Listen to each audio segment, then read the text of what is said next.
Bitch, you wanna trap like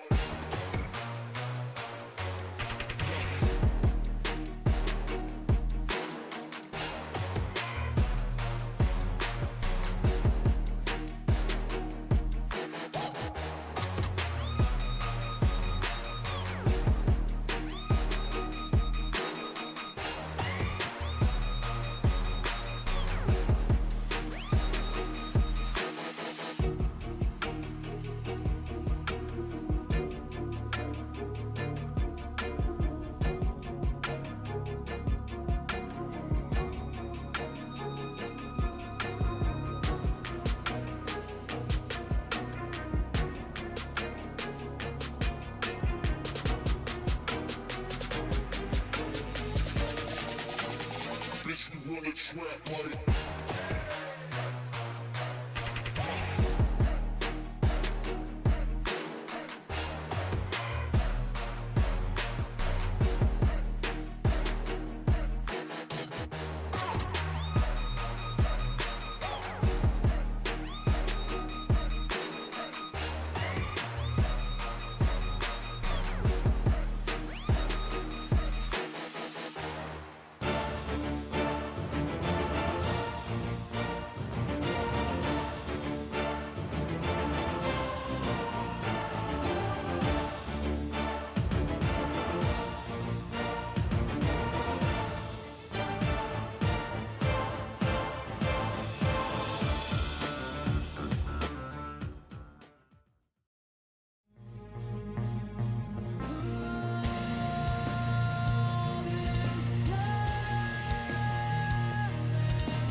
Live from Michigan, welcome race fans one and all back to Green Flag TV. This afternoon we get set to duke it out one final time in the round of 12.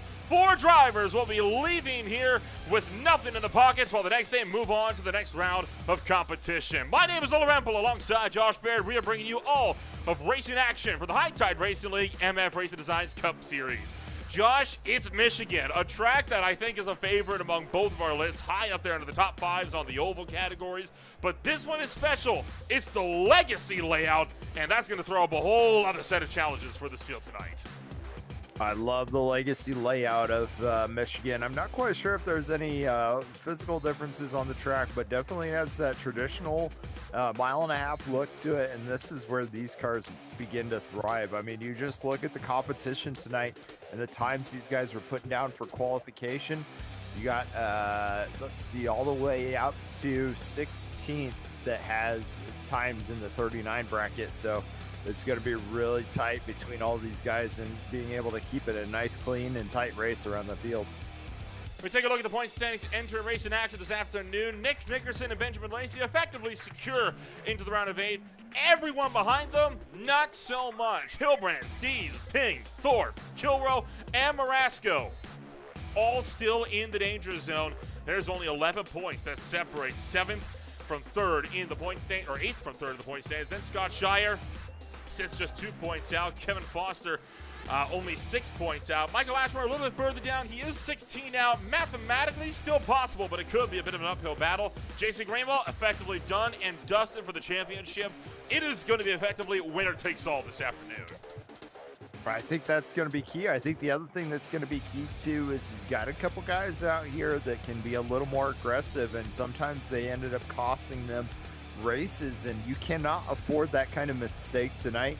So we need to see some of those guys tone it back just a little bit, because they will have their opportunity to make it to the next round if they can just keep it clean tonight. I'm looking at drivers, particularly that of Michael Thorpe Jr. tonight. He has been a driver that has been so consistently up at the front, but it has just never fallen his way so far all season long. But you got to keep in mind, there are other drivers like Tom Araska that are in a very similar boat that have just not had the luck so far this season. This is a race you cannot afford any of the mistakes that we've been seeing crop up over the last 2 weeks. Pressure is on, and we'll see who's got the calmest heads after 125 laps. It's going to be a wild ride all the way to the finish, and I really think that these guys are going to really try their best to put themselves in a good position to try and get it to that next round. But once again, I think really the big thing is going to be to keep their heads level tonight, because a wreck out of here and you're just going to be done for in the championship. There are quite a few new names entering racing action this afternoon as well. Ricky Hodges, the second for 66 Racing, is coming in. He's a newcomer to the series. Snell Motorsports' Jeffrey Weimer is in to party with us here this afternoon. Don Blazier for 5 Aces Racing is going to be making his HTRL debut here this afternoon as well. And then, of course, you got other drivers like Austin McGill and Taylor Butcher Benjamin that we have not seen on the track for a good while, also making returns for a couple of one-off appearances. Michigan just draws people out, and I feel like that could lead for an absolute phenomenal race tonight.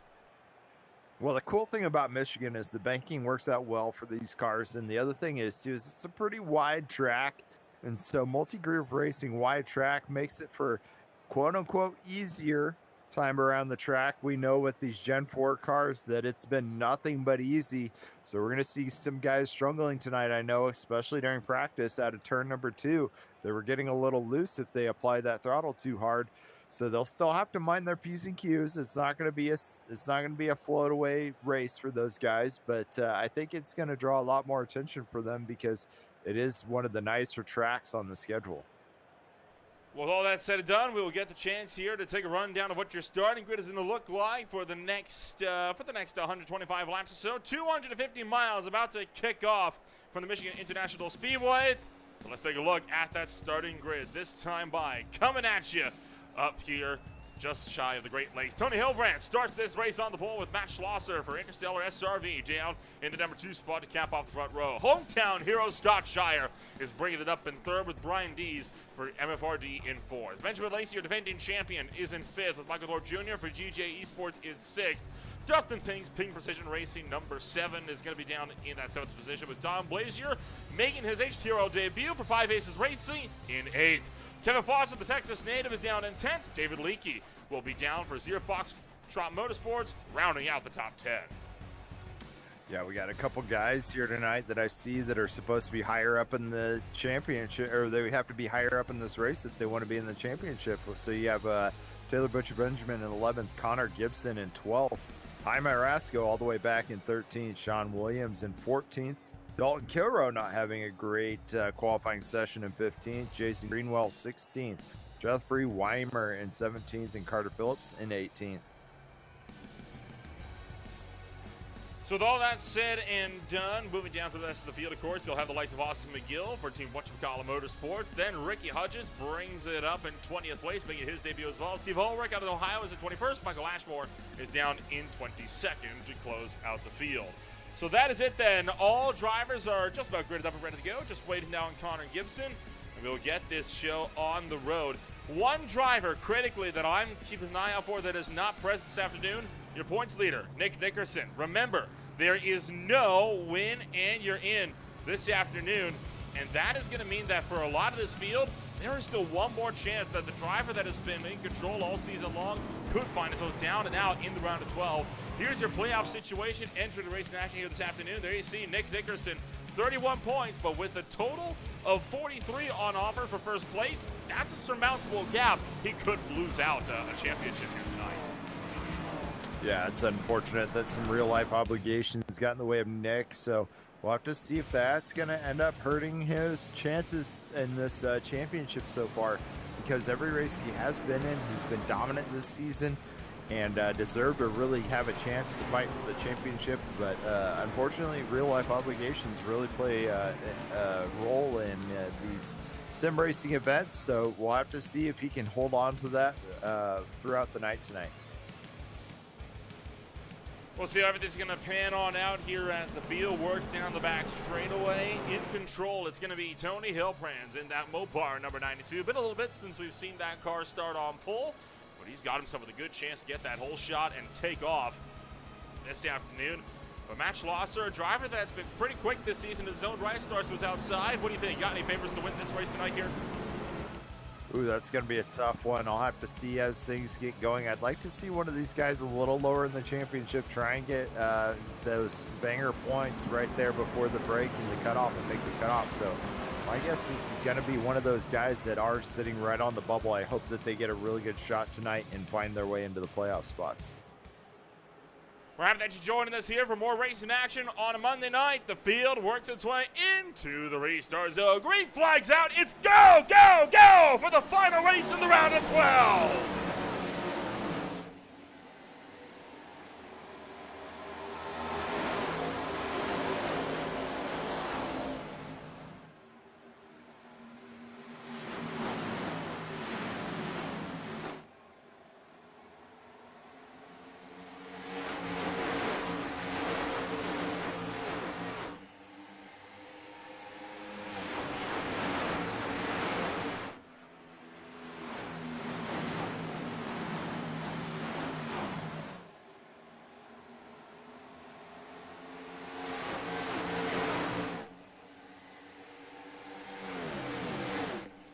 Tony Hilbrands leads his first lap of the afternoon. The rest of the pack slicing and dicing behind as they look to make their way down the road and in towards turn number 1 for the second time this afternoon. Battle is on for third on back. Look at Dustin Pink sliding across the nose of Thorpe. Thorpe takes the tail end out and almost loses it off of turn 2. Very nice save for Thorpe, but once again, this has got to be a racer. He's got to keep it clean because he has a chance to lose his way out of the championship. So he needs to go ahead and keep it cool on the pace for a little bit. Don't get too aggressive because, man, you need to really finish this race because the competition's so tight right now in the playoffs.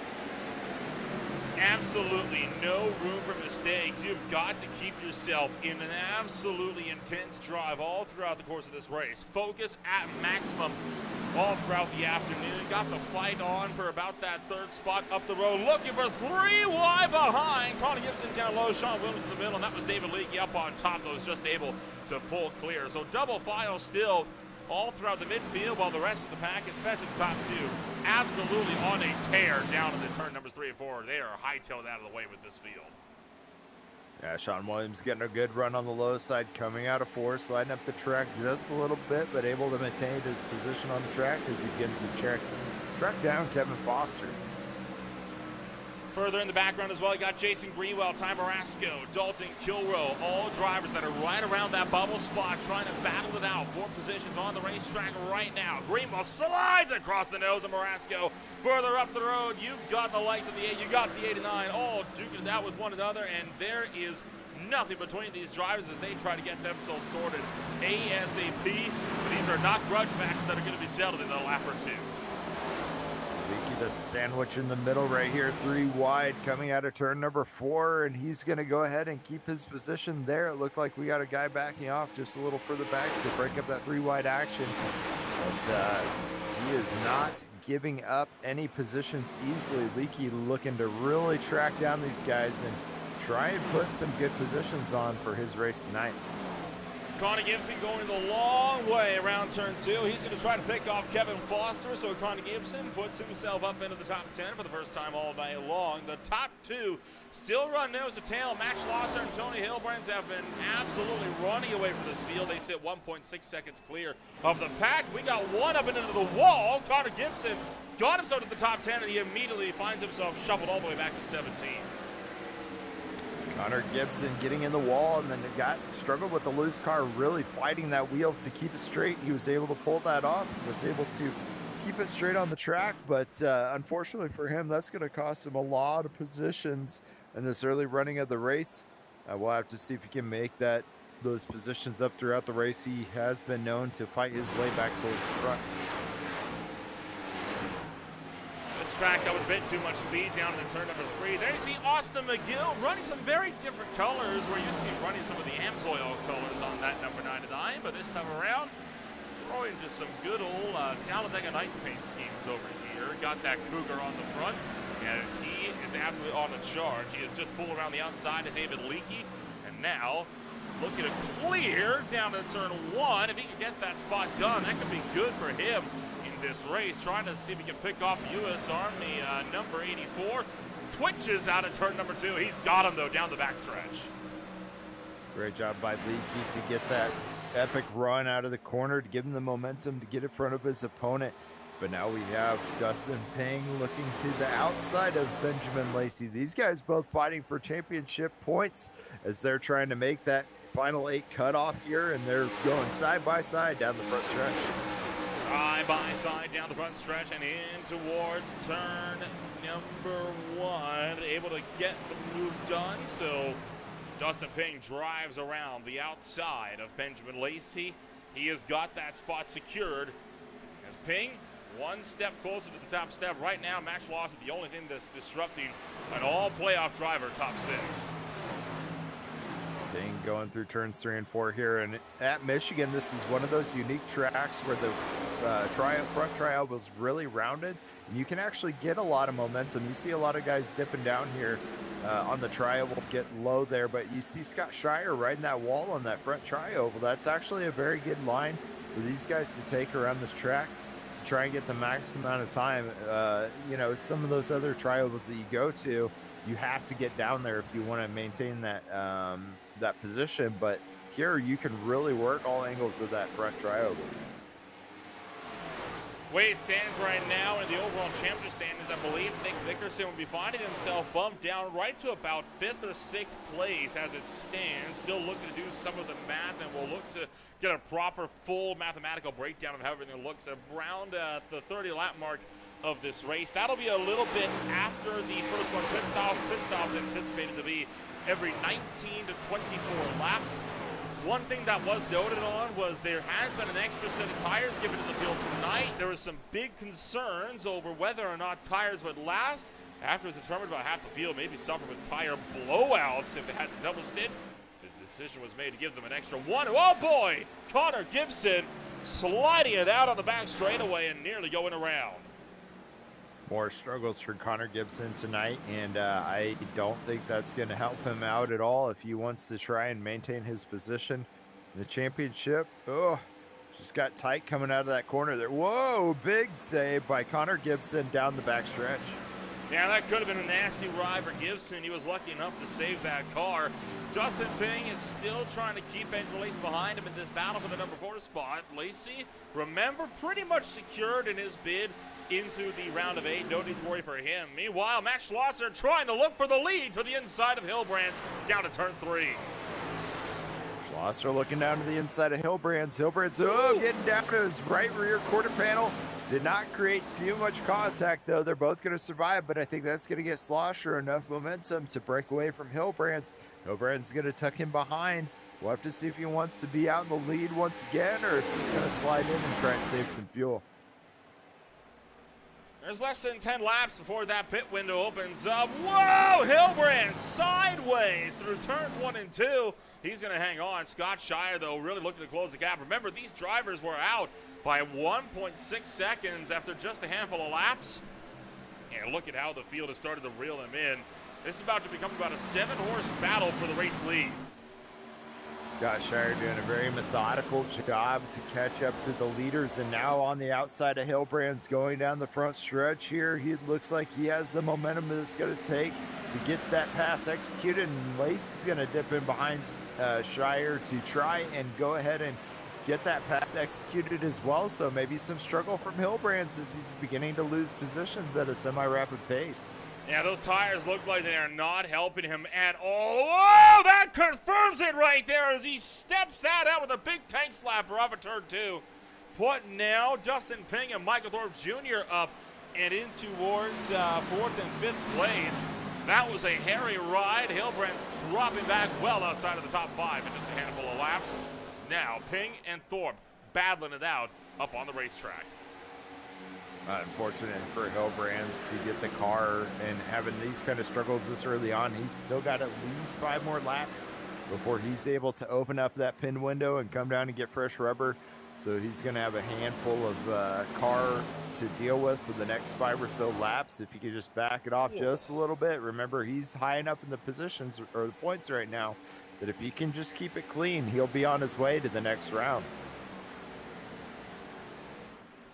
An absolute tight battle there for quite a few of these drivers. They are absolutely gunning for it as this field tries to get themselves sorted. Thorpe now kicking the tail end out, and he is still going to keep his foot in and trying to rip it down the front straightaway. Dustin Ping clears down to the bottom lane, keeping Thorpe at bay. This field started to break apart pretty rapidly now that the tires are really starting to settle in. The tire dag is absolutely monstrous at this legacy version of Michigan, and it is really showing past lap 15. No kidding. You see a lot of guys putting that right rear really close to the wall as they begin to slide out coming out of the corner. It's just really loose for these guys in this with this tire degradation coming out of those corners and trying to fight to keep that car straight. We'll have to see who decides that they want to come down as soon as possible to get fresh rubber because they're not comfortable with how the car's handling right now.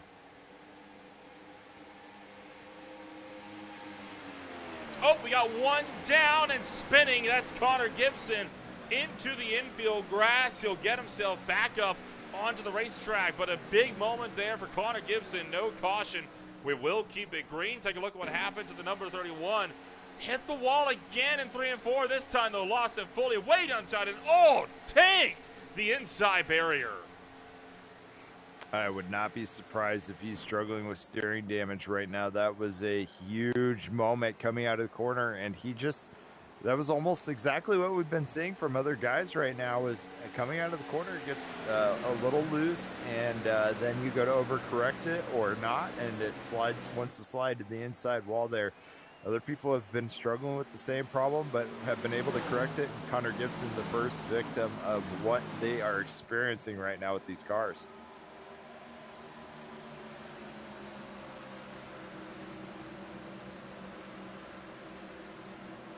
Still looking to go side by side deeper in the field. Michael Thorpe Jr. now cuts off Justin Ping, able to cover off that 81 Ping Precision Motorsports machine. Brian Dees now looking to drive around the outside, and Connor Gibson coming down to pit road early. That car has been absolutely demolished after that monster of a hit into the inside wall. No surprise to see him down this early. You can even tell from here just how bent up that car is, and that just leaves us now with the battle for 5th. Got the battle for 5th, and D's doing the high line. It seems to be pulling it off right now as he's able to hold up alongside Dustin Ping. But Thorpe had a little bit of a loose moment there, so D's going to look to the inside of Thorpe to try and get that pass off going into 3. He looks like he's got him too. Brian Dees has been saving quite a bit of that tire underneath him, and now he is able to drive through off of turn numbers 3 and 4. We'll take it over to lap 19. Pit window is officially open for the first time this afternoon. Now we just have to wait and see when this field is going to come down to pit road. A lot of rear end shaking out there, so I imagine that a lot of people are going to try and come down early and get these tires off and then try and go for a longer stint on this next time now that they understand how these tires are reacting to this track.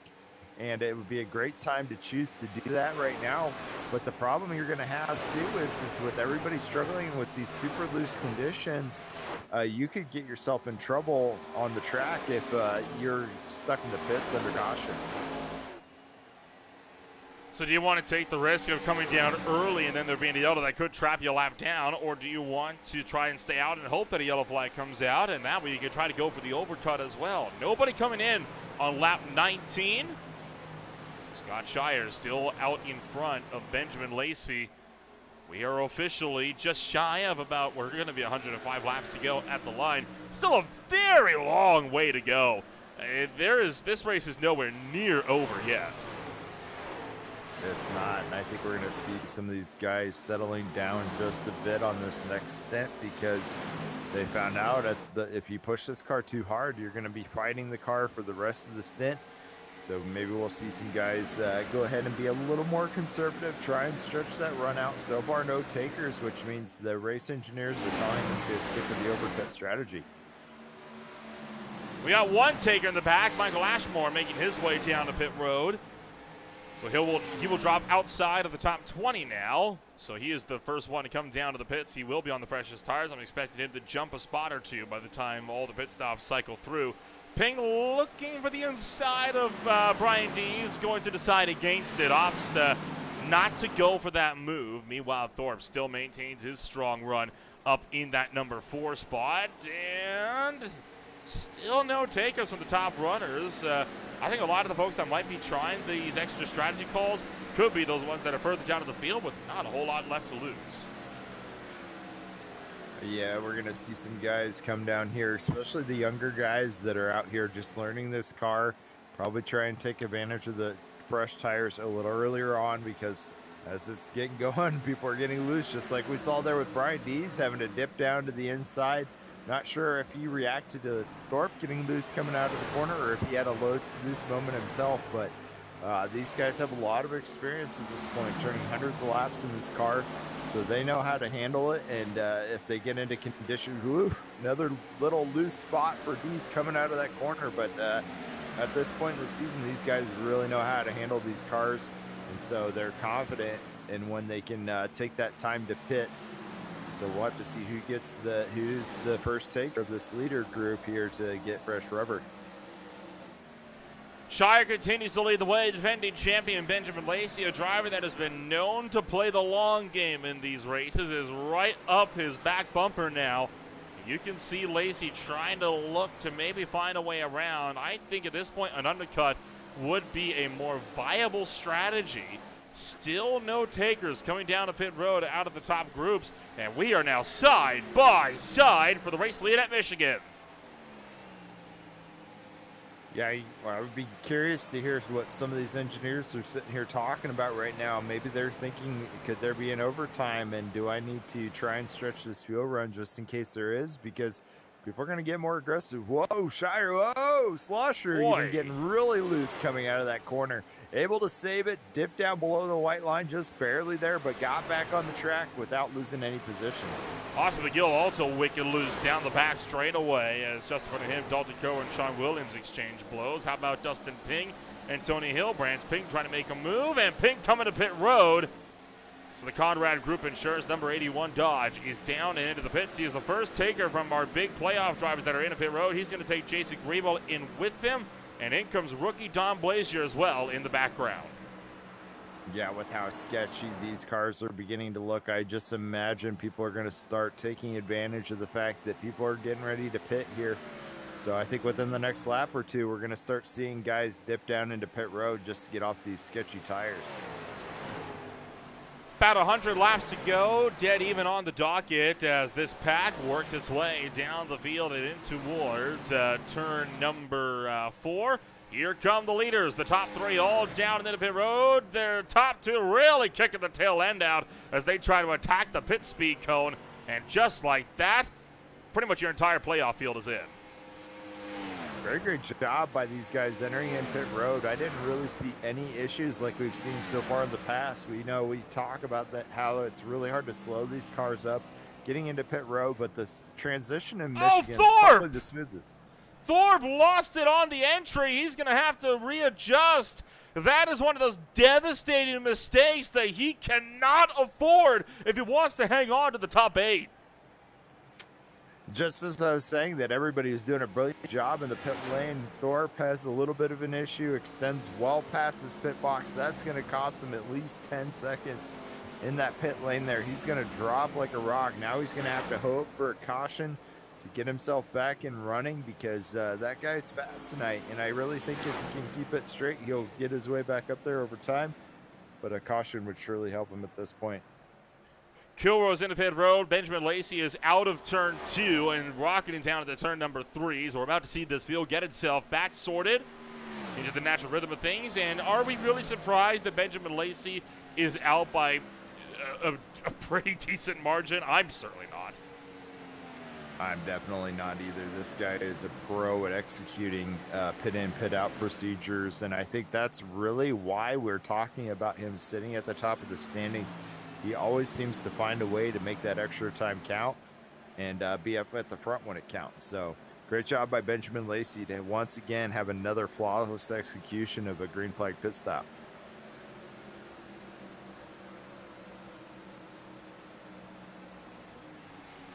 So I'm going to start working on some of those mathematical calculations, but I can tell you right now that Nick Nickerson is in big trouble with the way the playoff race has gone so far. We'll get the updates for you fully at lap 30, but right now, I'm telling you right now, it's not looking good. Benjamin Lacey at this point, I think, is the only driver that's safely secured in. Not surprised by Benjamin Lacey sitting up at the front. He's always found a way to win when it counts, and this is no exception to the rule, as he has now got a dominant lead over Schlosser. Well, I guess I wouldn't say it's super dominant, but definitely a decent-sized gap in front of him, and able to keep that gap open, and I think he'll be doing just fine. Looks like we may have got a little bit of cloud cover, though. That might cool off the track and help these guys make this next stint stretch a little longer. Yeah, you never quite know, right? That could easily be the way things tend to crumble the way it stands.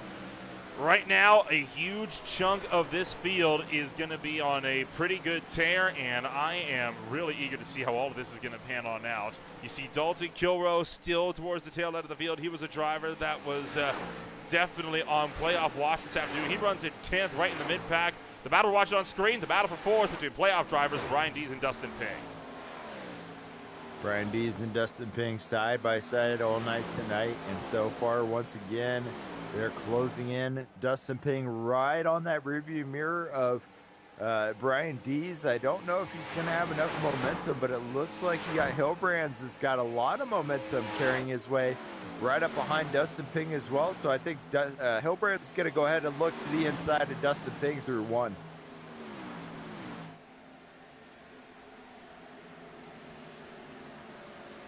Ping looking around through turn number 1. Tony Hilbrand's just behind, and now Hilbrand's trying to scream to the bottom lane. Dustin Ping, can he get something working? And doesn't quite look like it, as Ping going to look to slide back. He's going to lose 2 to Brian Dees, and now to Tony Hilbrand's as well. Tony Hilbrand sliding up towards the outside, nearly getting close to Dustin Ping. Give him a little door check there. Wasn't able to pull that off. Backed off just a little bit to make sure that he did not get into his opponent this early on in the race. So smart move by Hilbrands to think a little further ahead, preserve your lead in the championship, because even though tonight you're not sitting at the top of the podium, you're going to really be thinking yourself when you finish. He's going to be thinking himself when he finishes this race and able to lock himself further into the playoffs.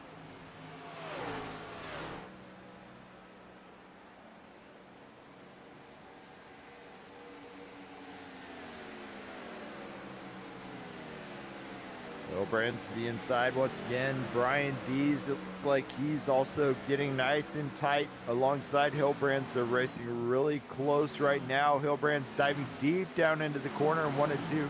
Dees picking his favorite higher line tonight, as it looks like Hilbrand's comes out of the corner. They're still alongside each other. It looks like we have McGill looking in to join this battle as he closes in on the 2 guys duking it out. Connor Gibson once again up and into the outside wall, as boy, oh boy, this pack is absolutely on fire tonight. Austin McGill, Brian Dees, still side by side for positions as McGill tries to hang on. D's still hunting down low as this pack is on a tear. Further down the tail end of the field, David Leakey just got around Michael Ashmore. So Leakey started to make moves. He lost quite a bit on that pit stop run at a 15-second stop, about half of a second to 3/4 of a second longer than everybody else. He's now trying to battle his way back up to a top 10. It's amazing how just 1 or 2 seconds in pit road can lead to so much time out on track. You're talking competition that's only about a second apart throughout the track. So when you have those issues on pit road, they grow exponentially out on the track, and he's finding a way to make up that lost time while he's on pit road. And we got Hillbrand's looking to the inside of Dustin Ping going into turn number 1. So Hillbrand's down low, second or third group up, and then right on the outside of him is Dustin Ping, and Hillbrand's pushing Ping up towards the outside wall coming out of 2. Dustin Ping still on a charge down to the inside line. Tony Hillbrands, he'll take away that spot, so Hillbrands battles his way into the number 4 spot. Dustin Ping back in 5th, McGill in 6th, D's in 7th, and a huge cluster of cars all tucked up behind as this battle pack is on an absolute charge from this field behind. Right now, though, the top 3 have been steadily breaking away by a good bit. Benjamin Lacey still leads by about 0.6 of a second over Matt Schlosser. About another 1.4 seconds back, you've got Scott Shire, and then the rest of the battle coming off of turn number 2, and Dees is into the wall. Dees into the wall coming out of 2. That seems to be a common occurrence tonight, that people are struggling to either get into that wall coming out of the corner or getting loose coming out of that corner. So for Brian Dees, it was just a little bit of a love tap into the wall. Not enough to do a significant amount of damage, but that's going to send him back from this battle pack just a little bit. So he's going to have to hunker down and try and close that gap if he wants. And then McGill looks like he was getting ready to make the move to the outside. Dustin Ping slid up just enough into the wall that he wasn't able to fit his car in there. But now McGill looking into the inside coming out of 2. McGill looking to that inside line. He's going to look to pick off Dustin Ping, and he is going to get that job done. So Austin McGill, another non-playoff driver, really looking to upset the points run here for quite a few of these drivers. He is now up and into the top 5. A strong drive for the Chevrolet. Next target up the road, Tony Hillbrands, and you know for a fact that McGill is not intending on stopping there.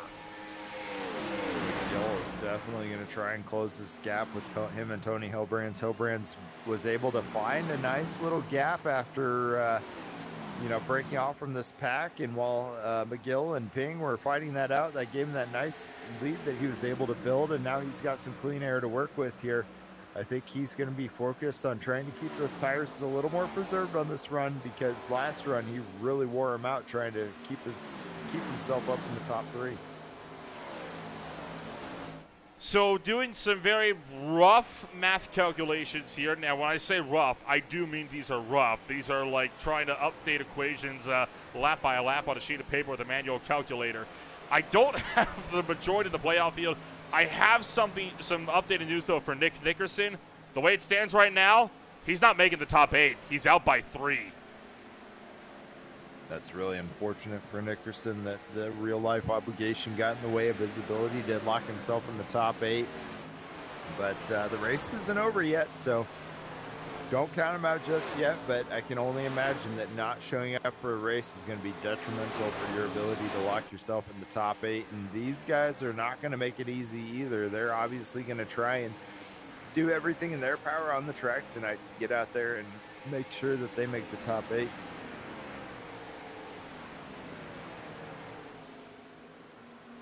About a third of the way through this race, closing in on that mark at the very least. Right now, we are about 15 laps into this stint, so we're about halfway through this next stint that we've been running here, just over the halfway mark. It's amazing how quickly fuel runs tend to absolutely blitz by you in situations like this. And all this while we are still under green flag racing as well. Tell you what, let's check out some of the rookies. They haven't done that in a good little while. Don Blazier still runs outside of the top 10. He is down 6 spots where he started this afternoon, battling with Kevin Foster for the 13th spot. Jeffrey Weimer further down the field, trying to get around Jason Greenwell with the 16th position. And then Rick Hudges, the second, the number 21 car, he's currently out of the race after he got caught for speeding on pit road. Yeah, it looks like Blazier's doing a pretty good job for a rookie to try and get himself in the best position possible for this kind of race. I mean, like I said earlier, these guys have done hundreds and hundreds of laps in this car. They're very comfortable out here. He has not done so he's just trying to survive out here today, learn from the best, and try and figure out how to begin to learn some lessons and make his way towards victory lane. But great job by Blazier tonight. Last race we had here was in the Gen 6 cars, and the Gen 7 cars, and there were 6 cautions throughout that race, including an overtime and one of the most wild restarts we have seen in this league's entire history. Even including these Gen 4 cars, it was something else entirely. And it was an absolute phenomenal finish, and I'm anticipating this finish here is going to be a good one as well. Especially the racing continues to be as competitive as it has been all night long so far. Well, we got one more. Connor Gibson back into the grass, this time in turn 4. Connor Gibson really struggling. Whoa, as he took a couple hops in the grass, getting back out onto the track. Now he's back into the grass, and he is really willing that to try and keep it straight and keep that momentum going. Able to pull it off safely onto pit lane. Oh boy, what the heck happened to him? He was already down low on the racetrack off of turn 2 that last time by. Let's take it right on board. You can already see how much he's fighting that car coming down out of turn 4. He was battling side by side with Steve Ulrich. And off of turn 1, you can already see him started to break loose. And eventually the car just went. So he was saving that thing for about half a lap. Yeah, it looked like there was maybe too much heat in the tires, because anytime he would apply the throttle, it would just want to snap loose on him. And great job by him to try and keep that straight. I hate to say it, but a lot of this wasn't even necessary. His problem was he keeps on stamping the throttle, trying to keep the momentum up, but all that does is spin the wheels and stick it further out. I mean, you got to give the car time to settle. He never did that. Yeah, I agree. I think that's going to be a good lesson learned for him tonight, and he can sit there and talk to his driver coach if he has one after the race, and I think that would be the recommendation from him, right? When you get in those kind of positions where the car's struggling with loose conditions, don't keep putting pressure on those rear tires, because they are already overcooked, and they're just going to want to spin out. So you got to have your opportunity for those tires to cool down and regain traction on the track. Battles on between Hilbrands and McGill. Tony Hilbrands takes away the spot as he's going to go down to the inside line. So Tony Hilbrands able to pick off Austin McGill for the time being. Right now, McGill going to be keeping himself pretty steadily in that number 4 spot, but Tony Hilbrands is still looking to battle this one back around the inside to march his way further into a top 5. Tony Hilbrands did a great job tonight, and Austin McGill doing a great job tonight on the outside as Tony Hilbrands got him right up against that wall.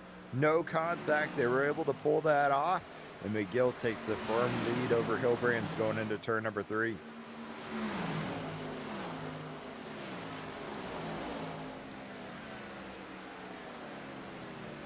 Tail end of the field, still you got some cars looking to duke it out. Don Blazier and David Leake going at it, looking like Blazier has finally managed to creep his way into the 14th spot. The 5 Aces Racing driver is up and into 14th of that Chevrolet. David Leake looking to battle back around his outside, though, still not letting him go as they make that steady march down to the turn 1. And sure enough, Blazier back around the outside. Leakey giving him a run for his money. Blazier sitting down low, coming out of turn number 2. It looks like he may slide just right back in behind Leakey. So good battle between these two guys. It seems like one of them gets the pass overdone, and then the other one comes right back in behind him to swap his place back. So some leapfrogging going on between these two.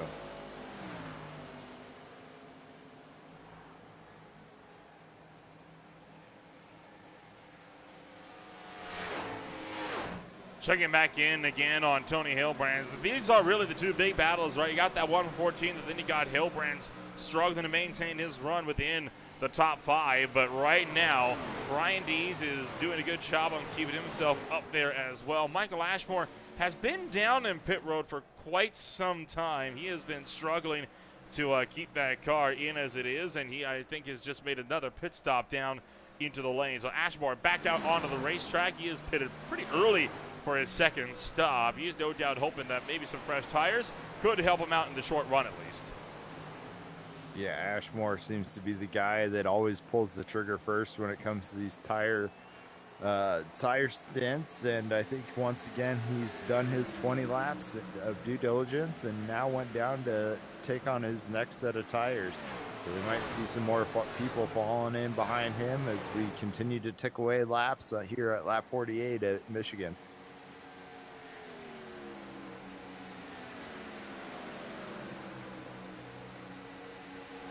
About to reach lap 50 in about 40 seconds time or so. Benjamin Lacey, I think, has really been emerging as the favorite to win this race. He has built up a 2.75 second gap over Matt Schlosser behind, and that gap continued to extend. Lacey, as he so often does, an absolutely phenomenal tire saver, a phenomenal fuel saver.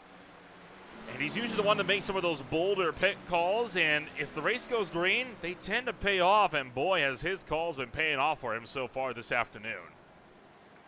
Yeah, I think the gold award goes for amazing pit strategies. Probably goes to Aaron Smith last race at Watkins Glen, making a phenomenal, doing a phenomenal job in order to save fuel to make it to the end. But Benjamin Lacey is definitely another guy I'd bet money on to try and make good strategy calls. I would probably, if I were out on the track, probably be trying to follow his lead because he always seems to make the calls when it counts. Another one, too, that tries to stretch it is always Team MFRD. So we'll have to see where those guys stop as well as Ping comes in for some service. He's not the only one as well. Don Blazier, Jason Greenwell, both drivers that are coming down and into pit road this time by. And now, how about this? Second and third both coming in. And Shire going to overtake Matt Schlosser for second place on the run down to pit road. Great job by Shire in order to try and overtake Schlosser there. He got it pulled off, and that's why it is absolutely vital to go ahead and practice those green flag stops when you come down here, because you're talking seconds between a good stop and a bad stop, and that is very, very valuable track position on these green flag stops. And we know from the High Tide Racing League that you're going to get green flag runs, so you really need to nail those as you continue throughout the race.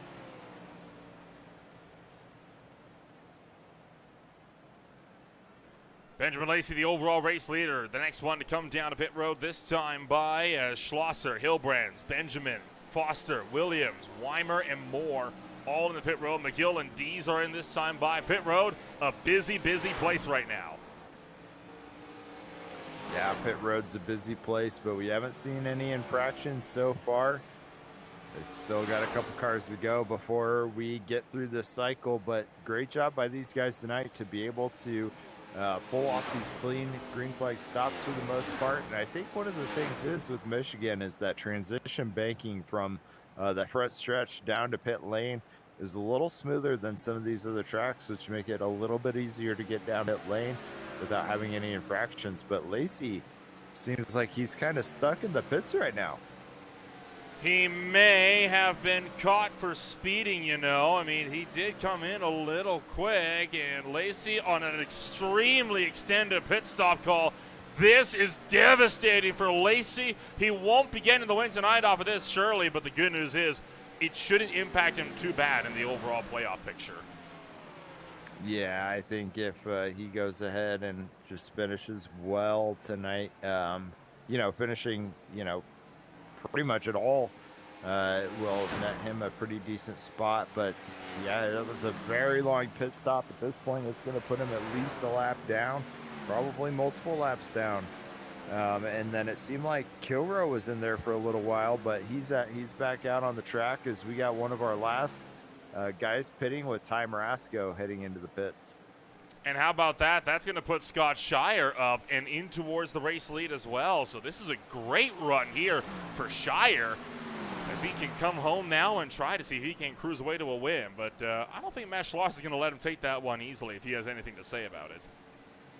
No, Matt Slosher is going to give him a run for his money, and Matt not being in the chase for the season championship, but still a guy that is looking to win. And I think as you get through the end of the season, if you're kind of one of those mid-season guys like Slosher that joined in, you're kind of looking for setting yourself up for good momentum going into next season, which he seems to be doing well. But Shire really wants to try and get himself into this win tonight because he's sitting 9th right now in the standings, and he really needs to gain as many points as he can to try and make the next cutoff.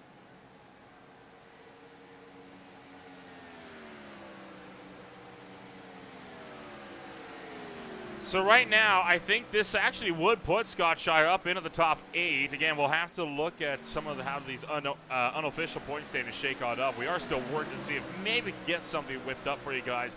I'm hoping now that things have calmed down a little bit on the racetrack in terms of position swaps, it'll be a little bit easier to do those calculations. But with that first place, if he can hang on to that, that should be enough to put him well into the round of 8. I think that Shire's got a really good shot if he can keep this lead now. I think he's thanking his lucky stars that Benjamin Lacey ended up having that penalty that's put him now into the lead of this race. But we're looking at Dalton Gilroy. He's looking down to the inside of Dustin Ping here, coming out of turn number 4. He gets a nice little run coming out of that corner and is able to put a nice gap on Ping. It's going to take Ping at least a lap or so before Ping has the opportunity to make that pass as they go into turn number 1. So Dustin Ping standing right behind Kilroe. Kilroe, though, looking like he wants to drive away. Dustin Ping did pit 3 laps earlier than Kilroe does. So Kilroe on 3-lap pressure tires. I'm anticipating this to be a case then that Kilroe is not going to really be able to attack Dustin Ping at all as Kilroe looks to drive away with that 6th place. Yeah, I think Kilroe and Team MFRD in general are really good at extending those pit stops and usually stick to the overcut strategy. So with Kilroe having those slightly fresher tires and the degradation that we've been seeing so far tonight at Michigan, I think that Kilroe is going to have an opportunity to build a nice little gap on Dustin Ping. If Dustin Ping catches him at all, it's going to be really difficult for him to pass him. But I think that Kilroe might take off here in a little bit.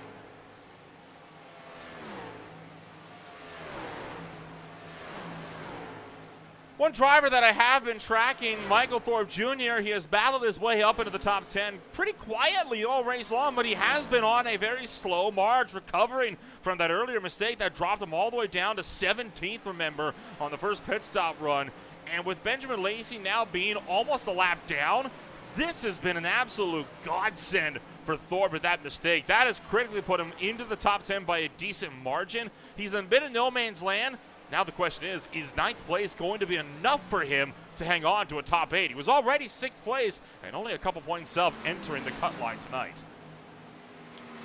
Yeah, excuse me. Yeah, I think Thorpe has that tendency to find himself on his back foot some point of the race, and he always finds his way up to the front. But the thing he needs to do, and this is the perfect opportunity for him, is turn over clean laps. And the way he does that best is by having clean air around him. And so I think he's really going to take advantage of this opportunity to be able to turn over fast, clean laps, not having to worry about battling with people. And that's the way Thorpe does his best work. And that's why he loves being at the front of the pack, because he likes being away from the people and being able to turn over those clean laps, which he's doing right now.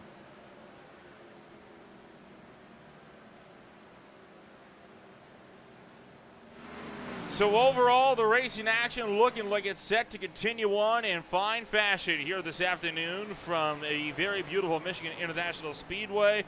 We are going to take ourselves with a step back here, and when we return, it's more racing action from Michigan International Speedway. Racing isn't easy, but experiencing it is. iRacing puts you in the driver's seat with the industry's leading sim racing game. Drive on laser scan replicas of the greatest racing circuits from around the world. Go head-to-head against other drivers chosen by skill-based matchmaking to ensure competitive racing at every level. Compete across all your favorite series. In officially licensed cars, engineered to deliver the most accurate driving experience possible.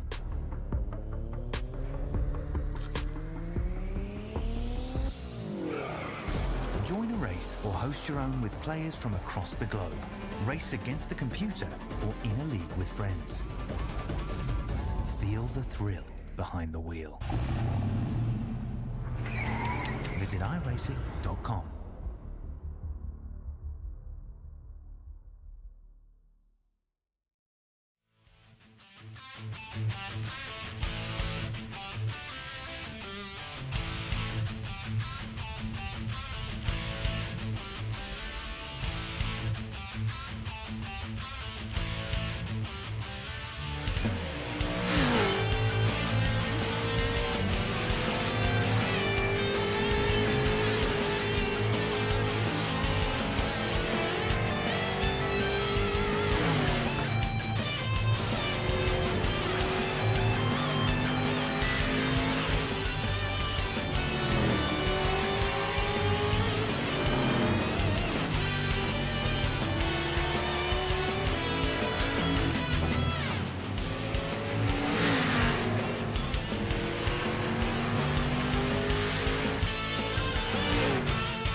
Welcome back to Green Flag TV, where we are still under green flag conditions. Carter Phillips having a bit of a spill on the back straightaway last time by, and this was not a fortunate run for him. Just got loose coming out of turns 1 and 2, slid all the way to the bottom, and hard hit into the inside wall. You also saw a position swap between Brian Dees and Tony Hilbrand for the final podium spot. Before this changes again, as it stands, these are your very unofficial playoff standings. This is not factoring in any bonus points. This is purely on race points. Benjamin Lacey, by my calculations, still has the lead. Tony Hilbrand's 1 behind. The big story, Michael Thorpe Jr. still secure into the round of 8 by a mere about 8 points or so. Nick Nickerson is out if Marasco and others finish where they are, and Hilbrand has just gone around and lost another spot. Hilbrand's getting loose out of the corner, and that's not good, but the fact is he saved it, and he can live to see another day. And right now, he just needs to hang out where he's at, because sometimes you just have to play it safe, because right now he's got bigger picture problems to worry about to make sure that he can make the top. But I think just about any driver will tell you that they'll want to try and finish the podium where they can. And you know, for Michael Thorpe Jr., I think he's one of those guys that really needs to keep his car in check, because he has to finish the race at this point.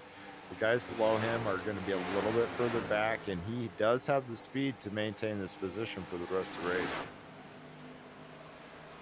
You also see Dalton Kilroe now getting around Brian Dees, and that is for the 3rd position. So Kilroe now only stands 1 point tentatively behind Scott Shire. So things are looking up right now for Dalton Kilroe as he continues his strong march. He was initially relatively close to the cut line. He has managed to extend his way out. Of course, the big news is, of course, Scott Shire. He was on the outside looking in, and with him still being up in the race lead, he is looking to be quite comfortably into the round of 8. So this could be a huge turnaround for him. Yeah, Scott Shire having an absolutely brilliant day out on the track. This is exactly the outcome, the best outcome he could have hoped for to secure his way into the top 8. And man, what a drive it's been for him so far tonight. I think Scott is still struggling to find his first win of the season, even though he's had plenty of opportunities. Just has never, dice have never rolled in his favor. So tonight will be a great way to get your first victory as he gets ready to build momentum into the final couple races of the season. As battles continue to close in around the racetrack, I want to remind you some of the other shows coming up here on Green Flag TV. Tomorrow night, the OMSRL Cup Series swings down to Texas Motor Speedway for the Spearcrest Digital 150. Should be a phenomenal ride around Fort Worth, Texas at 8:45 p.m. Eastern Time. Beer League Racing returns to his regular scheduled programming. GT4s will be the car for the season. They'll be racing at the Fuji Speedway, 9:20 p.m. Eastern Time on July 17th. And then on 18th, the Speed Cup Series makes its long-awaited return down at the Brickyard for the opener at the Indianapolis Motor Speedway. That'll be on Thursday night at 9:15 p.m. Be there or be square. And, of course, that and so much more coming up as well. HTRL is starting up their second season of the Next Gen Cup Series on Sunday nights as well this coming week. They are going to be racing at iRacing Super Speedway. Only the second race of this channel's history we'll have ever covered there. So no doubt looking forward to that. Meanwhile, Austin McGill about to overtake Kevin Foster, and the top 8 becomes a little bit harder to achieve. Yeah, very quick peek down to the inside for him, and he's going to get a nice, good moment. McGill's going to get a nice, good lead over Foster. They're going through the corner, and then he's going to chop off his nose as he slides up towards the top of the track. That causes a reaction by Foster, as he's going to dive down a little bit lower now. And then you got McGill doing a little bit of a counter. It looks like he's trying to find the wake of the guy in front of him. And so the 3 of them fall into line as we got the 11 of Blazier falling into pit road. He's not the only one either. Jason Greenwell is in pit road just behind. And now here come the leaders, Scott Shire and Max Schlosser, both down and into the pits. Dalton Kilroe takes out the race lead. Tony Hilbrand is in just behind them. And whoa, he was hot on pit entry. I think he slowed it down in time, but that was a little tight for him. Benjamin, Ping, Williams, Thorpe, ultimate to pit road. I think we're going to see a lot of guys beginning to get more aggressive on this pit road. Like we talked about last cycle, just a second or two in this pit lane of difference is multiple feet out on the track and multiple positions out on the track. So these guys know that this heat's beginning to turn up to try and get in the final spots on this track. So they're going to be trying to push their cars a little harder, and the more confident you get, the more you're going to want to push your car to try and get that extra set of speed. 4 tires and fuel is the order of the day all around. Nobody so far all race long has dared to attempt a fuel-only pit strategy or even a 2-tire pit strategy. So the tire deck really is just that bad. It is not something that these drivers ever want to try to find themselves doing. Right now, looking towards the round of 8. It's an interesting round of 8. Atlanta Motor Speedway is up first. Haven't seen that since season number 1. Then it's Bristol for the last short track of the season, and then the track too tough to tame, Darlington. 150 laps around Darlington. Not a super long race around Darlington, if I'm being honest. That's actually pretty short by Darlington standards. What do you think of that one there, Josh? The thing I love about how the administrators did with this schedule this season is they really added variety toward the end there. So it doesn't really cater to any one guy's driving style. It's going to have to be that guy that's the well-rounded driver. And having a short race at Darlington is going to make it really cool, because then they can, put their elbows out from start to finish and really try and earn that final spot in the championship. That final championship race will be looking to come down to Homestead Miami Speedway, 150 laps on August 12th. There will be no breaks. It is a straight shot through to season's end. Boy, I absolutely love this series. I mean, this has been an absolute... It's been such a breathless championship. And I mean, when I say that, you do not have a chance to breathe throughout any of it. I mean, there is constantly action, drama everywhere. I don't think you could ask for a better Monday Night Series to be watching right now. I totally agree. I'm a little biased, but I think this is my new favorite league in the Green Flag TV lineup as it rolls right now. And it's just because they've been able to really show their skill by manhandling these Gen 4 cars. But the Gen 4 cars just always have a way of putting on a good show and keeping these guys on their toes. But the thing I think that's been the coolest thing about these guys so far this season is how green they've kept the races. And when you can keep it green, it always makes for an action-packed race. Why'd you have to say that? They're going to have a caution now, and then we won't stop having cautions. Yeah, right. We've been over this. You got the commentator's curse, hopefully not going into full effect tonight. Hey, it is Green Flag TV after all, so these guys are not doing this channel any service if they have any cautions. I cannot argue with that. Close it in on 45 laps left to go this time by. Scott Shire continues to lead the way. Schlosser in second. There has been absolutely zero cautions all race long, as you said yourself, and that is lending this to be quite the good race so far. Yeah, I think the one guy that wished there was a caution right now is Benjamin Lacey. He somehow managed to get his lap back after that severe penalty that he had to take for speeding down pit road. He's 38 seconds behind the leader right now, which I don't think he'll ever get lapped as long as he can maintain that position out on that track. He's been fast tonight, but the problem is he will not be able to close that 38-second gap with just a handful of laps remaining. So he really needs to field the bunch back up. But then you got people like Thorpe that wishes that there wasn't a caution, because right now, as it stands, he's got his way into the next round of 8, and he's probably got that, he still has that little gap in between him and the guy in front of him to keep that clean track, to keep his car nice and clean as he begins to tick down the laps.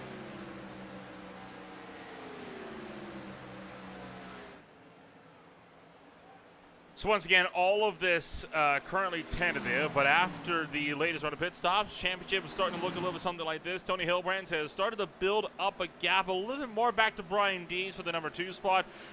The realistically, though, about the top 5 doesn't matter too much right now because all of the points are going to be reset at the next round anyway. What really matters right now is for spots further down the road. Dalton Kilroe just made up another spot, so he'll increase from 2,109 to 2,110 points here at the line. So a good run for him. He is going to extend his gap over Michael Thorpe Jr. So far, the big spot still remains between Marasco and Foster. They sit about 8 points apart, I want to say, if I'm doing my math correctly on that one. But right now, Foster nowhere near the position he needs if he wants to battle his way up and into the top running. I think your top 8 pretty much set for the most part. Yeah, I think another key thing, too, is that Nick Nickerson's not out here fighting to make that cutoff line either. So that builds a little bit of a buffer between him and Kevin Foster to try and get that cutoff line. So we set the next round of 8. These guys got to keep it clean, though, because as long as Foster's out there on the track, he has the opportunity to upset somebody's day.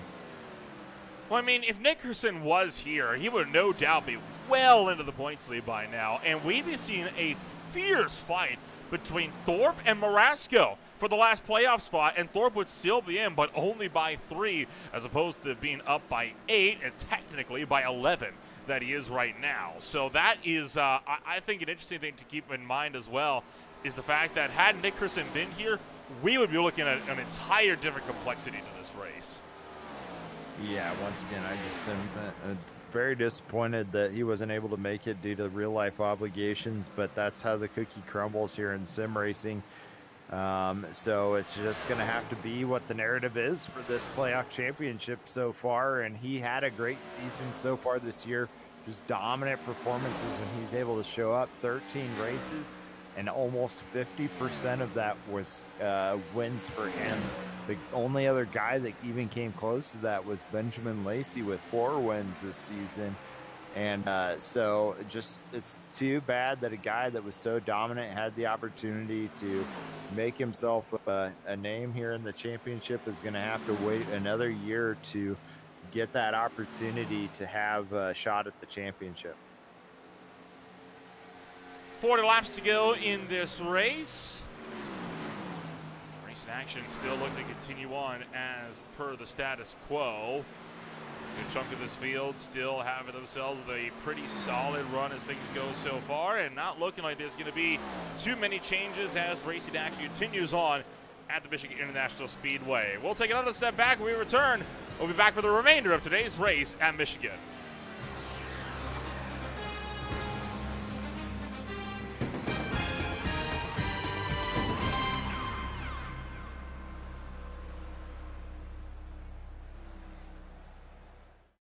Racing isn't easy, but experiencing it is.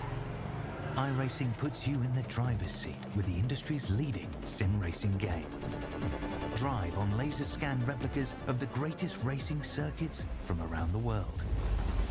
Go head to head against other drivers chosen by skill-based matchmaking to ensure competitive racing at every level. Compete across all your favorite series. In officially licensed cars, engineered to deliver the most accurate driving experience possible.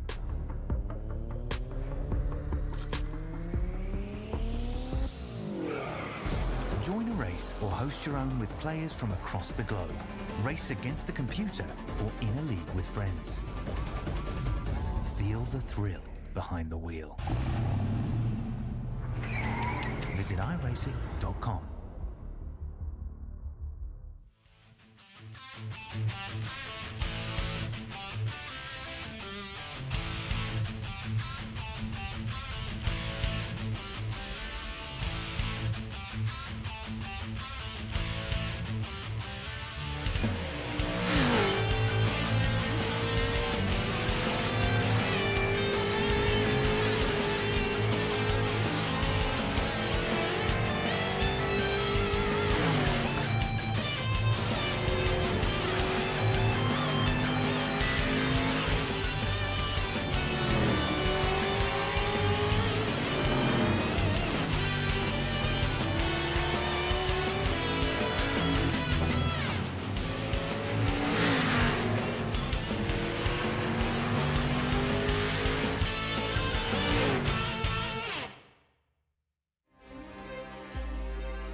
Welcome back to Green Flag TV. We are still under some good old racing action from the Michigan International Speedway. You've been watching the battle between Justin Pink, Sean Williams, and now Ty Marasco really looking to close in a little bit more as time has steadily moved along. We are under 30 laps to go. One run of pit stops left for this field. Now the big question is who's going to come out on top and who's going to get that strategy right to go to the end. One more great execution in pit and green flag stops, and then they're set for the home stretch of this run. So hopefully these guys can pull off one more stop and go ahead and tick down the last couple laps here. But as you get further along in the race, the fatigue starts to set in, both mental and physical fatigue. I think a lot of people underestimate how tired your arms can get from racing and sim racing. To be able to do those very minute adjustments to your body, your little tiny muscle fibers in your arms are not built to handle that kind of endurance racing, to be able to make those tiny little movements with your hands. So fatigue is actually a real thing, and people start making mistakes toward the end of the race. Matt Schlosser into pit road. He is the first driver among the leaders to blink, so Schlosser will be in for the final time. Now he is coming in with 26 laps to go. Pit window, as advertised, is about 19 to 24. We have seen drivers stretch it to 25. 26, that's going to be pushing it. He might have to do a little bit of fuel saving if he wants to make it to the end. Yeah, I think his race engineer told him he can do it if he does a little bit of fuel saving, but that is quite early. And I think a few of these guys, it looks like Shire is also coming down to take fuel this time around. Dalton Kilroe stays out. He will lead one more lap. Brian D staying out as well. Tony Hilbrands will be the next one in from the number 4 position. So Hilbrands is in, Shire's in. Here comes Benjamin, Sean Williams, and basically here comes the pack. Here we go. We're beginning to see the final set of stops for these guys. But with 25 to go, that feels like a long way to stretch this fuel tank. We're going to have to see if these guys are going to be doing a little bit of lift and coasting to try and make up that little bit of time left here, or maybe they're banking on a caution to get them to the end of the race. Whoa, boy, somebody behind came screaming into pit road. That was Don Blazier coming down to pit lane, and he was in hot behind. Take a look at this one as Don Blazier, Todd on the binders, coming down to pit road, really looking to attack that pit speed cone. You heard him locking up those fronts and wheel hop a little bit, trying to get it down to pit speed, but hey, credit to him, he got it done. Great job by Blazier. He hasn't had a ton of practice on these green flag pit stops this season, and it seems like he was able to pull that one off, but almost the first victim. Oh, his Foster looks like he came in a little hot as well. These cars do not want to stop under these green flag conditions, so getting it down to speed has been a tough task for these guys. And they never do want to stop, do they? It is worth noting that this is going to be the longest track we're on for the remainder of the season. Every track from here on out is 1.5 miles or shorter. So this is, I think, the last time we're really at a big draft-heavy racetrack like this one, and you know that could play big dividends in how that season finale could pan out, with these drivers having a bit more time to get used to more momentum-based racetracks. Yeah, momentum is going to be key in the tracks going forward, and it's going to take a lot of skill as they're going to have to lift and use their pedals to steer the car a little bit more than they've had to so far today.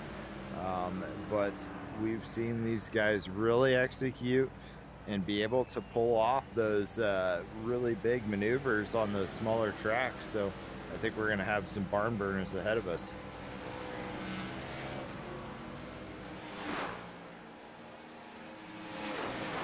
Looking forward, you said Bristol was one of the tracks? Yeah, Bristol is going to be one of the tracks. There's quite a few of them that are going to be coming on up that are going to be absolutely phenomenal. Bristol is the second race in the round of 8, as here comes the rest of the field down to the pit road. So Bristol, the second race, will be 200 laps around the last great Coliseum. If there's ever a race where we can expect the yellow flag a few times, we can overshoot the box, I think that would be about it. Dustin Ping, last time by, fastest lap of the race, 39.66. I think that Bristol might be one of the bigger challenges for these guys so far this season to try and execute that handle. The car is just going to want to be crazy for these guys going through that track, and then really short pit going through there. So that's going to be another challenge for them to get that speed down to get in there for the green flag stops. So the last few drivers making their way through the pits now. There you see Scott Shire making his way back up and around the racetrack. Still no changes in the running order for Shire. He will officially put Benjamin Lacey and David Leakey both a lap down. So only 12 cars now remain on the lead lap. Kevin Foster is just up the road. I imagine that especially Lacey will be able to have the tires to catch back up to the leader here, get himself unlapped. It seemed like he was able to do that in pretty short fashion earlier on in this last stint, so I think he'll be able to do that as they're kind of going 3 wide, going through turns 3 and 4. They got that sorted out. Lacey's still down to the inside of Leakey, but making his way a little further up the field. That's still going well for him right now. This field is having itself with a pretty tame run throughout this latter stint. This is really one of the only big battles on the racetrack between Blazier, Lacey, and Leakey, all under a blanket as they look to duke it out. This is right now for the lucky dog spot as well. So if we do by some chance get a late race yellow, this would be the lap that would automatically put you on the lead lap. Yeah, and I can see these guys trying to get their way back. I imagine Lacey is definitely going to be one of those guys that will be able to get his lap back naturally through checking down the leader, but the 2 guys behind him are definitely going to want to use that other spot to be the guy with the lucky dog. And it looks like Leakey is doing a good job to follow in Lacey's tracks. And I guess Blazier's actually doing pretty decent too, but now Lacey's built a little bit of gap on those guys behind him. And you'll have to see if Leakey can get around Slosher just a little further forward, get some clean air to catch back up.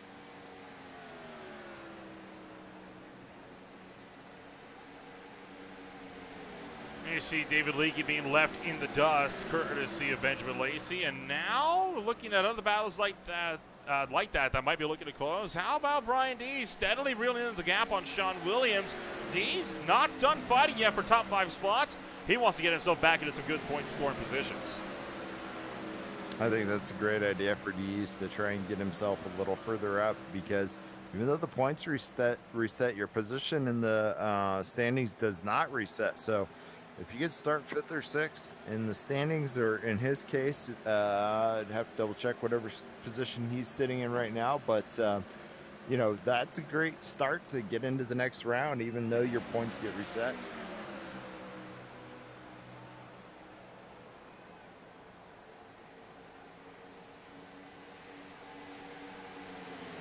So after the last and final run of pit stops, this is how your championship order looks like. Unofficially, of course, this is without having a good chunk of the bonus points scored in just yet. But unofficially, it looks like the top 8 still effectively settled in where it's at. Big 3-way scrap for 4th place in the points between Ping, Shire, and Kilroe.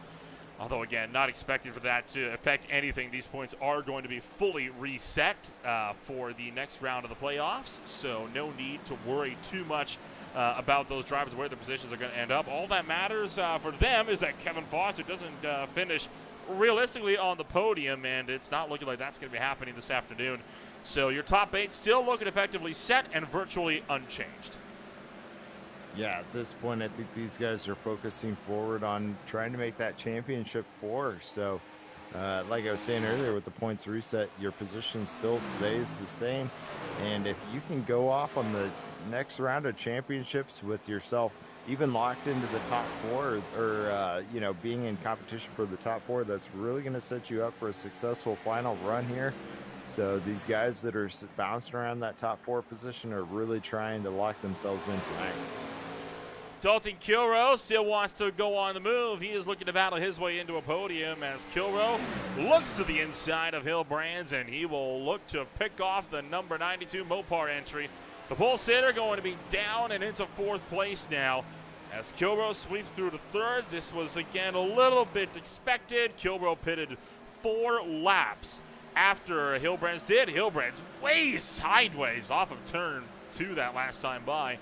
And overall, Kilroy on a very solid getaway down to the turns 3 and 4.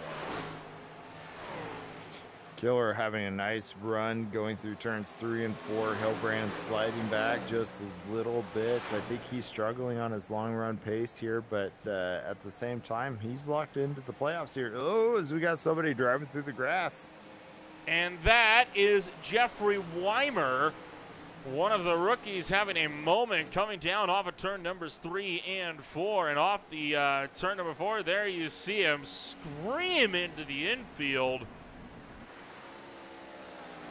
Nearly going around. That was a quick trip, and I'll tell you what, if the groundskeepers needed to mow some grass there, well, I don't think they have to worry about that section anymore. Yeah, the Weimer Landscaping Service taking care of that infield front for him today, but he's managed to keep himself back out on the track, and hey, for the first time being out here against these guys, I'd say it's a pretty darn good job that he's just slapped down. He's hanging in there, and we only have 13 laps to go. I think this has got to be one of the cleanest Michigan races in recent memory for me. The last race we talked about, it had 6 yellow flags here. I think the last caution-free oval race we had, was it at Rockingham earlier in the season, or did we have one in the middle of the season before or after that? That's a good question for the High Tide Racing League, because they really consistently do green flag runs, but man, it always seems like there's at least one caution sometime throughout the race, but it seems like it's only one. So it's really hard for me to remember last time we had a fully caution-free race, but that's what's so great about the High Tide Racing League is these cars are a lot to handle, and to see the skill of these guys to be able to keep it green flag running. It's just been amazing to watch so far this season. Rockingham is one that still blows my mind that they were able to pull that.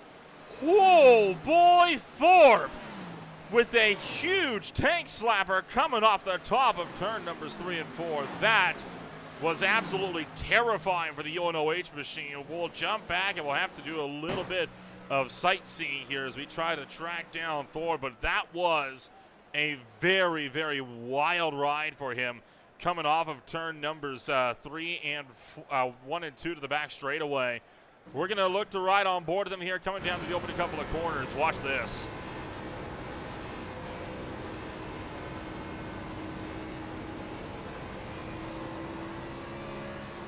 Yikes! Crank the that. entire turn Yeah. 2, his wheel was facing to the right. Over 90 degrees when it was at its peak. I mean, that is insane that he managed to hang on to that. We'll take a look one more time, and we'll try to get a bit of a better angle on this for you here, as well as Thorpe with an absolutely monumental save, just barely able to keep that car in competition this afternoon as he came down through turns 1 and 2. He was being chased by Ty Marasco, and right out of turn number 2, look at how far sideways this car gets. I mean, that thing is wrecked. That is dirt tracking it right there at 180 miles an hour. That's Thorpe doing Thorpe things, man. Every time this season, it seems like just about every race, he's pulling off an epic save, and that's just his driving style. He's a very, he loves pushing this car to the absolute limit, and the reason is because of that exact moment right there. That may have cost him a few couple tenths on the track, but man, when you can really nail the pushing this car to the limit, you're going to put down really fast lap times. So that's kind of been the way that Thorpe has run it this season, pushing that car all the way to the limit. Every once in a while, it'll skate out on him, but he's confident he can reel it back in. Whew. I think we can give ourselves the smallest of moments to breathe, but you know that he was getting a little bit nervous with that one. That could have been a monumental accident. I'm still in shock of his Martinsville save. Remember that? Oh my goodness, and now be given the bumper by Marasco in turn 4. But remember Martinsville where he went for a drifting contest all the way to the outside, turns 3 and 4, never hit a darn thing? That is still one of the most impressive saves I've ever seen in any stock car, let alone a Gen 4. Yeah, that one made the highlight reel for sure, and the problem Thorpe's going to have right now, which isn't going to be a problem anymore that Marasco's in front of him, is if he would have gotten loose like that and Marasco was behind him and had nowhere to go, he would have definitely sent him into the infield wall. So he's got to be really careful not to overdrive that car when somebody's behind him, because that can end up leading into a wreck if you leave that driver nowhere to go. Thorpe in a big battle right now with Ty Marasco. It's not the only one, though. Tony Hilbrandt's trying to hang on against Dees, and they nearly wreck it again in turns 1 and 2. They're trying to wreck here. They're trying to give us a caution in the closing laps here of this one, but right now, a lot of dogfights have yet to be decided. Tony Hilbrandt's drives it around the outside of Dees and fends him off for a spot. Meanwhile, Thorpe still battling to hang on against Ty Marasco as well. Somebody needs to go trim those trees coming off of turn number 2 and No keep kidding. blocking our view of these good races coming off of the exit of 2 there. But so good. So far, so good. These guys have still kept it green, and we only have a handful of laps to go down in the single digits. And I think at this point, you're beginning to see the final standings take shape. Battle for the number 2 spot is on as well. Dalton Kilroy is caught up to Matt Schlosser, is now looking from the inside down into turn numbers 1 and 2. I don't think he's going to be able to come close to Scott Shire, but second place still very much on the cards with the team MFRD number 41. Yeah, Scott Shire's riding off into the sunset now. It's his race to lose, and the nice thing is when you have that much green flag, you can really kind of slow down a little bit, take your time, don't push the car too hard, and then when you can let off that gas just a little bit, it really, the car connects really well. But you got Kilroy and Schlosser, they're going to be really fighting for that second spot on the podium here. But Kilroy had a nice executed pass, and now it looks like these guys are going to be dealing with Kevin Foster in the mix as they're trying to duke it out for the second spot.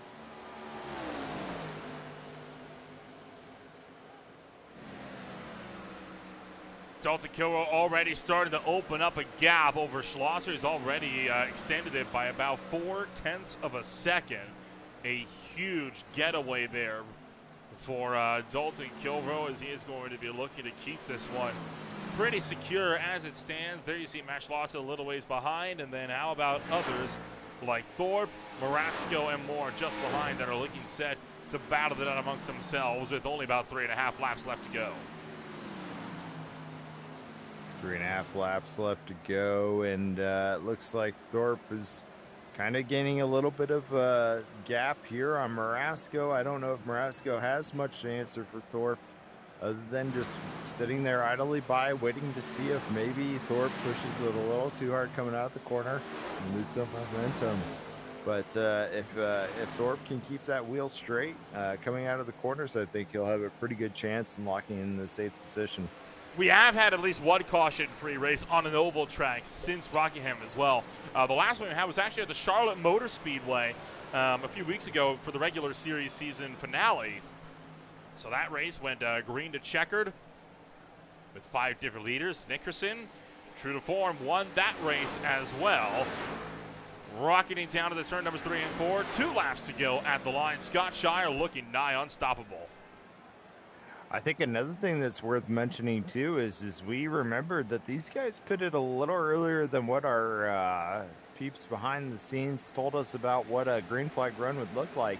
So I would be interested to see if anybody pushed their car a little too hard and maybe running out of fuel towards the last couple laps of this race.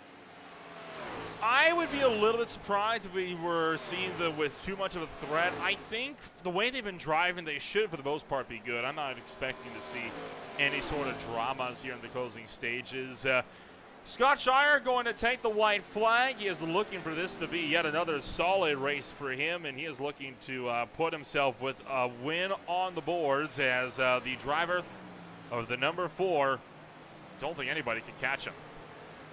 I don't think anybody's catching this guy at this point, and another race winner for this season. And man, Scott Shire, if anybody, I would say deserves this win just as much, because this guy's had quite a few races where he's finished the top 5, and this is the first time he's going to be able to stand at that top step of the podium.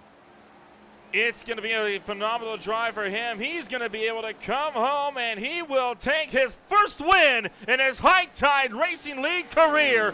Finally, Scott Shire stands atop the podium. What an epic drive for Scott Shire. I thought maybe he might have his hands full towards the end of this race, but he built up a very sizable gap on the second place finisher of Dalton Kilrow, third place finisher of Slosher. So great job by Shire today. Flawless execution that led him to that top step of the podium. Few drivers still yet to come off of the final corner. Austin McGill going to best. Benjamin Lacey to the line. Lacey should be secured and into the playoffs, but for Scott Shire, it is a big day for the number 4 Fox Sports Equipment Mustang. He is going to be able to call himself an HTRL winner. It is his, I believe, his 4th league win in total. He, of course, can't correct me if I got that completely wrong, but we know for sure it's his first High Tide Racing League win, and this one will take him into the round of 8. He was on the outside looking in, and with this win, he drives around, takes out Nick Nickerson, who was not able to make the call, and he takes that final spot. Yeah, great job by Shire. He didn't have any race wins so far this season, but he did get where he needed to be when it counted.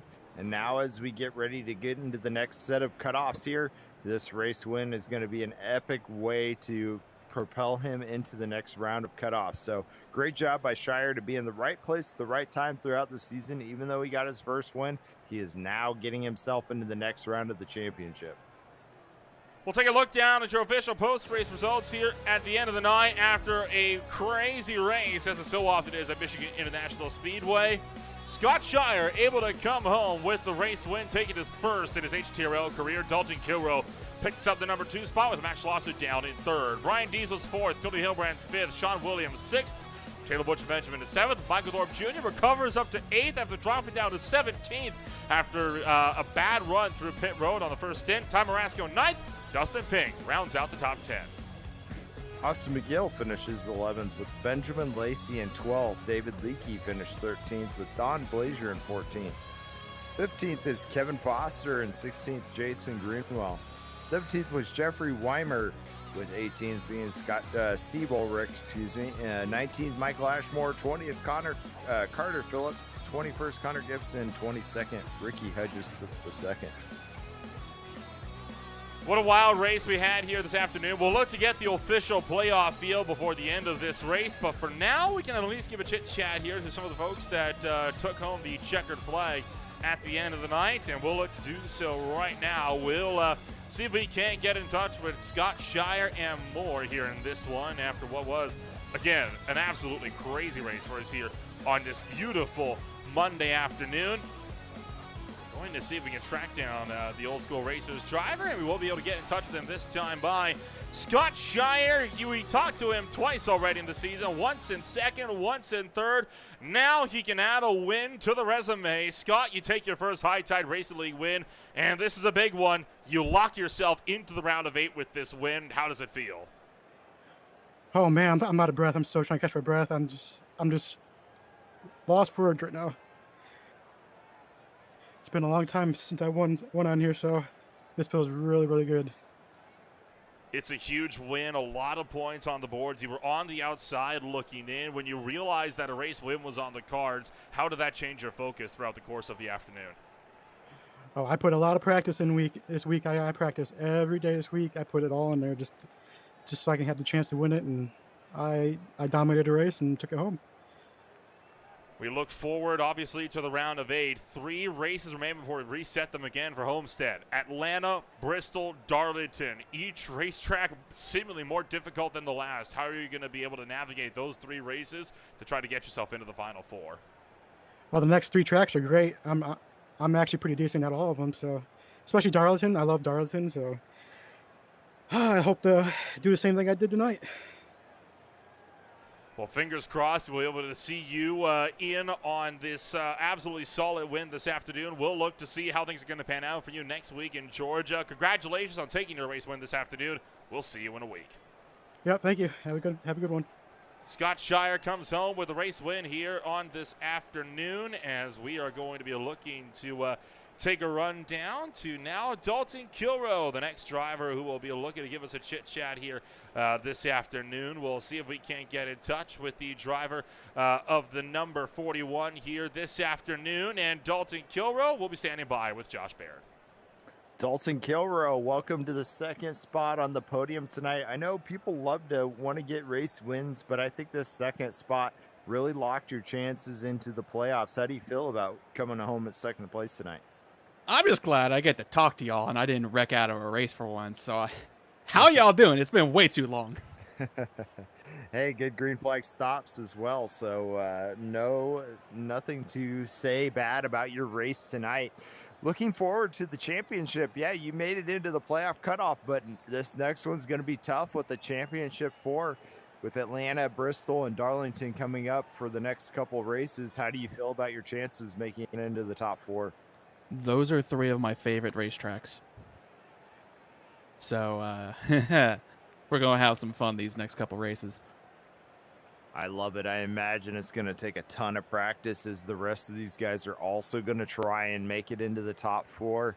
Do you guys have any strategies you guys have been talking about in MFRD to try and give yourself the edge over your competitors in these next handful of races? Not at all. We are literally just kind of winging it as we show up every night and just kind of rolling with the punches, seeing what happens. And it's been working out for us so far. Don't see too much of a reason to change it as of yet. So we'll keep doing what we've been doing and just keep chugging along. Yeah, I agree. It seems to be working out well for you guys. Is there anybody you'd like to thank for your second place finish tonight? Well, obviously, we've already talked about them, but we got to thank the rest of MFRD. Thank to Michael Falk for making the paints for us, and also sponsoring the league. You guys for doing the broadcast. You guys kill it every week, and just love having you guys. Y'all are the best in the game. Thanks to everybody for tuning in. Hope we put on a good show for you and didn't make Nolan and Josh, fall asleep up in the booth, not having a caution. But sometimes caution-free races happen, and I'm glad it happened tonight, because certainly did not need any wrenches being thrown into any plans. I agree with that, and we love Green Flag Racing here at Green Flag TV, so thank you, Dalton, for helping contribute to your part in that, and looking forward to seeing where you guys finish up with the rest of the season here in tow. But next up, we have Matt Slosher finishing third place tonight, and he'll be standing by with Nolan Rempel. Matt Schlosser will take his Old Mother Brewing Company number 04 Nissan in towards a very solid third place finish. And Matt, no playoff points on the cards for you this afternoon, but you're able to take away another podium here in HTRL in your rookie season. Definitely safe to say you've been making a splash. A caution-free race, and one of the longest caution-free races we've ever had. Walk us through it tonight. Hey, yeah, caution free was definitely a workout. No real chances to take a break. Really fun race. I mean, had to manage the tires. Had to be really good getting on and off pit road, and that's definitely where the 4-car Scott had me covered for sure. He was really good on his pit entries, and I was able to hang with him. And then on the last pit stop, I tried to short pit. Thought I might come out with a lead, but even if I had to save fuel. It was kind of a Hail Mary attempt. So I cost myself second place trying that, but it was probably worth it to give it, at least try to win. So overall, happy to finish third, though. We look forward. There's only about a month of racing left here on the season. Three races remain in the round of 8, and then, of course, one more to finish it up. But it's a pretty challenging few weeks coming up. The old version of Atlanta that I know you're familiar with from the SRL Next Gen Cup Series. Bristol Motor Speedway and the Darlington Raceway are both on the docket as well. How do you reckon you can prepare to see if you can come out of those races with some more podium finishes?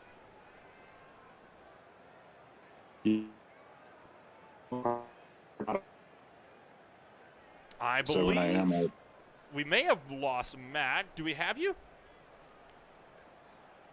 Hey, can you hear me? There we go. We got you back. Oh, that was weird. I heard your entire question. So if you can hear me now, I can answer. You still got me? Yeah, we got you.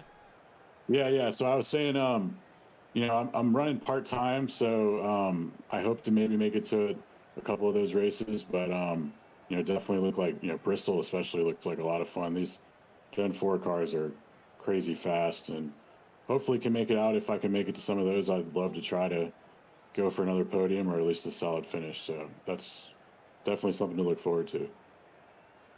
Well, we'll hopefully get a good chance to see you back out and see what you can do on some of the more tricky tracks on the schedule coming on up. Congratulations on taking third tonight, and we will see you when we go racing once again in a week. Sounds good. Thanks. Matt Schlosser joins us from third place on the podium, and well, with that is about all we're going to have for this afternoon. We do have your official playoff field this afternoon, Josh, and you'll see them on your screen now. You'll be having yourself with the top 8. It'll be Benjamin Lacey, Tony Hilbrands, Scott Shire, Dalton Kilroy, Dustin Payne, Mike Thorpe Jr., Ty Marasco, and Brian Dees, all going to be in it to win it at the end of the championship here throughout the season. Bound to be an absolutely phenomenal drive from this field, and I am so looking forward to see what the field's got on store for us later on. The crazy thing about High Tide Racing League, and it was said tonight already, that there's so many different strategies that each of these people behind the virtual pit wall has put in 110% effort to get their guys to the front of the track every race so far this season. And so I think we're just in for absolutely barn burners for the rest of the season. And man, if I were a betting man, I would be losing my house right now because I could not tell you who's going to be at the top of the championship at the end of this one.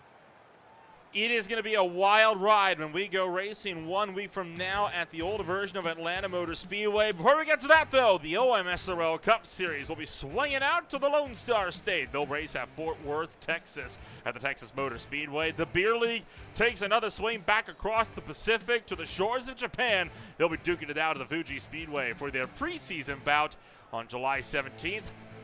And then middle of the week, the Speed Cup Series returns at the Brickyard. Indianapolis Motor Speedway will play host to the Season 3 season opener for the Thursday Night Cup Series. And then don't forget to tune in on Sundays as well for the ASRL Next Gen Cup Series and the first race of their second season at the iRacing Super Speedway. From us here at Green Flag TV, that's all the time we're going to have for one afternoon. Want to give a big thanks once again to everybody that joined us here this afternoon. My name, as always, is Nolan Rample alongside Josh Baird. We'll see you in a week when we go racing at Atlanta.